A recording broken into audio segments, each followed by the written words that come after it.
doing there? I'm cutting all the rivets along the boards. So these I cut yesterday with a machine, but that's because that was faster, obviously. That's because those two boards we know we're replacing, because we found a lot of rot in it.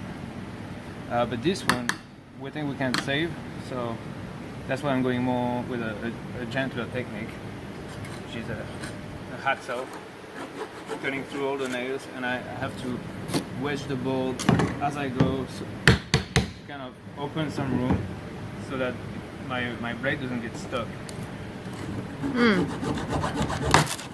See, and every time you hear a pop, that's when a nail, that's the pressure kind of releasing. Wow. I can do a few like that until I have to put another wedge, and I just travel along the boat. How long do you think it'll take for the whole board?